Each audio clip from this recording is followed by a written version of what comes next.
YouTube, what's up? It's your boy, Mr. Vince, and I'm back with another video. And today we're doing a reaction video on No Hard Feelings video. It's about romance anime and how one redefined a generation. The first one he's talking about is Golden Time, and I have a love-hate relationship with Golden Time.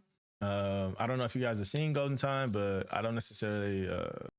It's a romance anime. I can like pull it up and we can like look at it on Mal real quick, but I watched Golden Time and it was cool.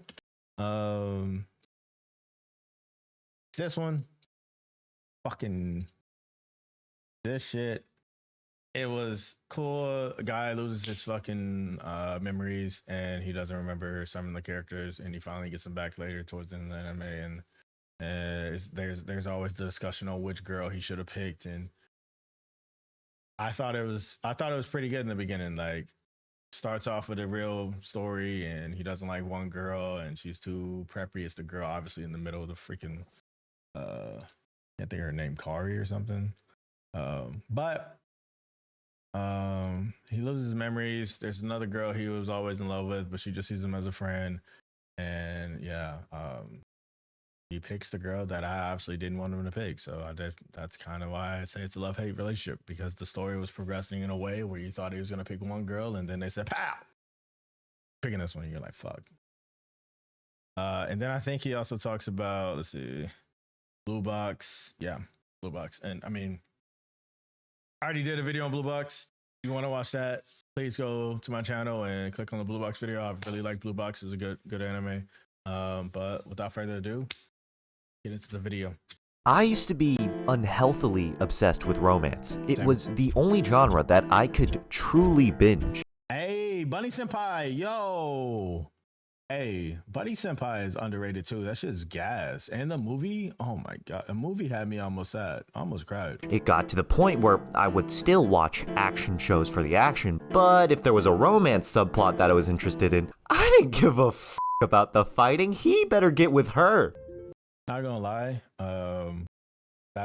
I definitely understand where he's coming from with that, because I did watch a lot of romance anime and I can binge those easier, I feel like, at one point than I could the action animes, and that's just facts. Like, it just went that way. And then this Kirito shit in the first season, I was more invested in this shit than I was in anything else. Like, when they had their little side family shit in Sword Art Online, like in the first season or whatever, that shit was gas to me. Like, and then they went back to the original bullshit, and I was like, ah. Okay, damn! Seeing the main characters play little mind games, blush at the sight of each other, and get closer and closer just made me want to kick my feet and giggle like a little girl. I didn't just like the genre for creepy reasons, okay? Romance encapsulates arguably our most visceral emotions. So when there's push and pull, heartbreak, passion, and other intense human emotions depicted in a way that touches the viewer on a personal level, in my opinion, that is the perfect recipe for impactful storytelling. Recently, I started watching Blue Box, a romance sports anime fusion that I thought was going to be the perfect show for me. I love Haikyuu. I love My Dress Up Darling. But after starting it, I realized that somewhere down the line, after watching countless romance shows, I had changed my view of the genre as a whole. What used to make me audibly gasp and my heart skip a beat started to be repetitive and cringe. Not that the show is bad by any means, but the tropes that are synonymous with the genre suddenly became things that stuck out like a sore thumb. I don't know what changed. Maybe I just watched too many, I've grown out of it, or maybe Blue Box is missing some things that made me love romance in the first place. Regardless, I don't know if he touches on this in the video, but I just want to say something real quick. I think that Blue Box does it a little bit different, and a lot of people aren't really used to the way they do in the romance tropes in Blue Box. So it's not that same formula in my opinion, but I mean, I'll hear him out and see what he has to say. I'm confused, and I wanted to investigate why I found this show so captivating and why this one made me question my love for the genre.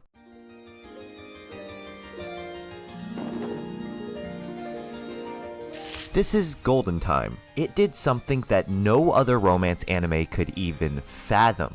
Have it not take place in high school. What? No way! Yeah, Now, the characters you've been calling your waifus are of legal age! Yeah. Good for you, man! Aside from that, what I find to be so great about the college setting is it captures both the youthfulness of high school while sprinkling in just a bit of adult in there, enough to make it stand out from all the other high school anime. There's just been too much fucking meeting on the rooftop, I've had enough. More importantly, Golden Time does one major thing that makes it one of the best I've ever seen. It showcases the entire romantic experience. How many times has a show spent 12 episodes edging you, slowly but surely getting the main two together, and when they finally fucking do, this is what happens. We've spent an entire season blushing at each other while making zero progress. I should probably make a move now. Hey, I like you. Will you go out with me? Oh my gosh, he just asked me out. Yes!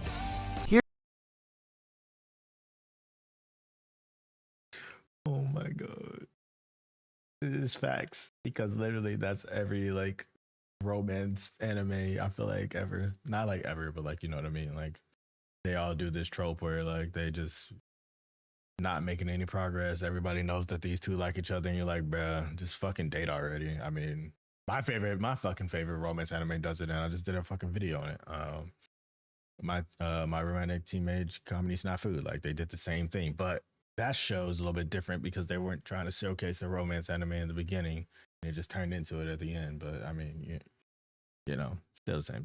Here's the problem with ending the series like this. We don't actually get to see the characters, be in a romance, the thing I came here for. You're kind of omitting 90% of the picture when you only focus on the falling in love portion of a relationship. But get this, Golden Time doesn't do that. Hold on, let me cook. Not only do we see the characters fall in love, we finally have a show that zooms out of the anime bubble and captures the entire picture. Bonri and Coco start off as just friends who really appreciate each other's presence, but then they catch feelings. Then they become lovers. Then they learn to maintain a relationship, learn how to communicate and trust each other. But inevitably to misunderstandings, jealousy, insecurities, heartbreak. It's such a realistic progression of events that I almost forgot I was watching anime. Or at least until the K-On! Fan pulled up.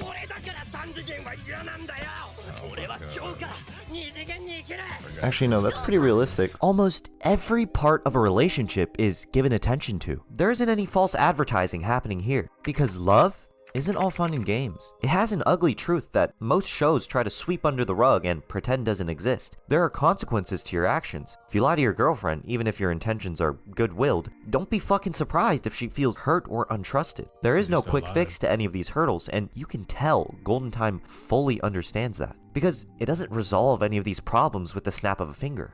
How does this affect the viewer on an emotional level? Depression. And joy. Safe to say, it's a roller coaster that will drag you to both extremes of the emotional spectrum. You can't help but be immersed in the characters' problems because these problems are so rooted in reality. Wouldn't you know, there actually might be more drama during a relationship, if anything. And also, sorry to break your bubble, high school anime, but it isn't "and they lived happily ever after" as soon as you get in a relationship. Go date an e-girl and you'll know what I'm talking about. The show isn't perfect. The ending may be rushed, and this ghost version. I think that's why I didn't like it. I just felt like the ending was super rushed, and it didn't close it didn't hit all the boxes that I think it should have hit. I think they should have explored him losing his memories a little bit more, and him trying to understand the girl that broke his heart in the first place, because that's what him and Coco bonded on, is they both were heartbroken. And I mean, he didn't necessarily remember he was heartbroken, but he was just comforting her as a friend in the beginning because she was dating one of his best friends. So I just version of Bonri just apparates periodically, and it's super fucking obnoxious. But the core of what Golden Time set out to achieve is still my personal favorite way to write a romance. Now that we know the recipe for a compelling romance, I have to ask the question, why did Blue Box feel so different to me? yeah, Blue Box makes it very clear from the very beginning what the goal of the show is.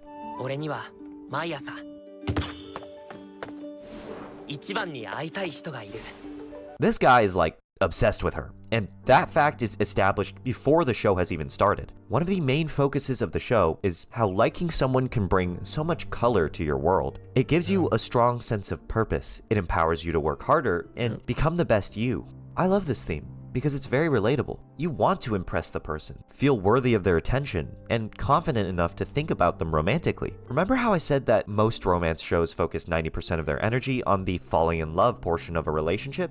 Well, Blue Box does that, but rather than seeing Taiki finding out that he likes Chinatsu, it's the anticipation of seeing his feelings be reciprocated that drives the story. Most of the attention is allocated to her reactions, and you find yourself trying to gauge how much she likes him with the main character, which was pretty unique. There's a love triangle, and it's actually really well done. Hina is in possibly the worst fucking position. You have a childhood best friend that you only started realizing you have feelings for after he seemingly started finding success with someone else. You couldn't have worse timing if you tried. You can't make a move because you're happy for him and only want what's best for him. But you can't distance yourself either to protect your feelings. You're already joined at the hip and you treasure him too much as a friend to do so.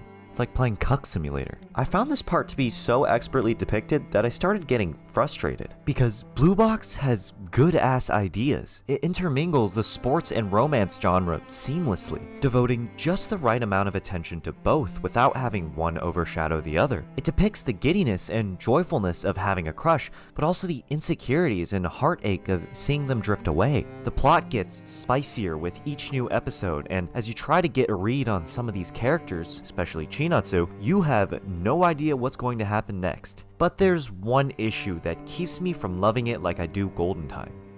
It tries too hard.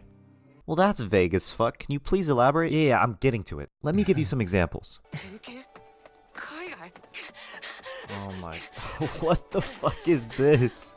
Bro, you just met this girl. You just met this girl. Why do you care so much? Why are you being so dramatic? It's none of your business, bro. You just met... Bro, I'm trying not to die of cringe right now. Oh my god. Again? Bro, stop! This show is so over the top. The music, the narration and dialogue, the scenes themselves. I couldn't pinpoint one single bad guy that caused this, but I can tell you that it took one look at my immersion and said, fuck you for existing. Let's start with the posing. Listen, the characters are already likable. You don't have to slam all your effort into one scene, cue emotional music, and have these motherfuckers say cringe one-liners to force me to like them. Look, she's so cute. You can't possibly blame the main character for liking her now, can you? Right? Like, I get this is supposed to show how she looks from his perspective, but you don't have to spam it like it's low kick in Tekken. Don't get me wrong though, the art is very pretty. Taiki has your typical annoying ass shonen monologue that narrates just about everything on his mind, leaving zero room for interpretation.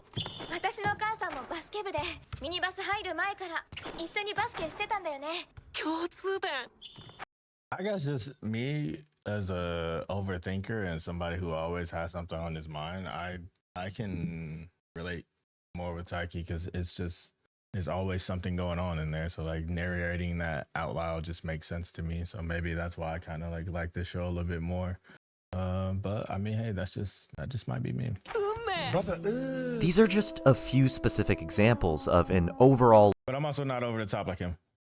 lack in subtlety. Probably the least surprising problem anime has. It sounds like nitpicking, because it is, but this shit added up to the point where it genuinely affected my viewing experience. In Golden Time, Kagakoko is far from the perfect person. She's impulsive, emotional to a fault, and self-centered at times. Even with these character flaws, you can feel that she has an implicit charm, a caring individual with a carefree personality that has devoted 100% of herself to the one she loves. Yeah, but I found her so annoying. Like maybe that's just me. Maybe I need to rewatch it and like see it. Because I just felt, I mean, maybe I was just at a different time in my life, but now I am. But maybe in the beginning, I just thought she was so annoying. I mean, I kind of just didn't like her based off of I don't know. I just thought she was annoying. I think that's probably why I didn't like her so much. And guess what? The show didn't have to fist that down my throat by striking poses and narrating in my ear for me to get it, because I can come to that conclusion myself from the way she acts. You're probably thinking, the things I'm pointing out are just typical romance anime antics. Why is this retard making such a big deal out of it even when he said himself that he likes the ideas of the show? And yes, I literally have the exact same question. I've been watching anime for years, and why is it now that I suddenly give so much of a fuck about the over-exaggeration and shamelessness that is associated with the medium? It's not just romance. Battle shonen, mecha, sports are all culprits of anti-subtlety, and it hasn't seemed to bother me to this degree. I think it's because romance as a genre is just so different from the others. In my opinion, it inherently requires a different style of presentation for it to work. You try to over-exaggerate or fist down intense emotions in battle shonen or sports anime, it works fucking great. United States of Smashing! God, I'm so fucking hyped! Bombastic action paired with over-the-top monologues and hype, loud as fuck music just enhances the experience. But something like romance, I believe, requires delicacy and attention to detail. Because this genre is all about the intricacies of human emotion. It's much more powerful if you let me, the viewer, decide how I feel. Not saying the show can't push me in a direction towards certain emotions, but it has to be in a way that is subtle enough for me to believe that I came to feel those emotions myself. Okay. I think I understand where he's coming from. I think I can respect his opinion for sure. Like that was really well put. Rather than I felt this way because the show has a gun to my head. I'm obviously not singling out Blue Box here. This is a consistent trend within a lot of romance anime that used to be something that I could just easily disregard. So, in summary, my favorite romance anime incorporate as many parts of a relationship as possible, including both the good and the bad. And I prefer when romance anime are less excessive in their presentation, because, in my opinion, the subject matter inherently fares better with delicacy. Still like this show though, I recommend it to most people. If I'm being real though, being single has shaped my view of the world. So when they shove happiness in my face, bungee jumping with no rope sounds a hell of a lot more fun than third wheeling these fuckers. Oh my god. Oh my god. Yo, I hate when my fucking shit does this, but no, facts though. Like facts. I'm with you on that. Like when you're not in a relationship, you know you're watching these shows, you definitely feel like you're third wheeling at the end. But it was a good video. I think he summarized it pretty well and summarized his feelings pretty well. And I think I understand. I think I need to see more anime that or romance anime that incorporate the three things that he's talking about.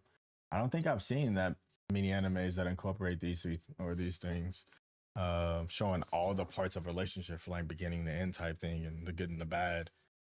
I'm trying to think of a show that does that, but I mean, other than this, I don't know. Like maybe in the comments you can tell me a show that you guys have seen that incorporates these three things. That shows you the good, the bad, the ugly, and the good again. But I haven't seen anything like that. So, or at least recently, I haven't seen anything like that. So, if you guys like the video, remember always to like the video, comment down below. Give me some animes that you might want me to react to or want me to watch. And I will see you guys on the next one, man. Peace and love.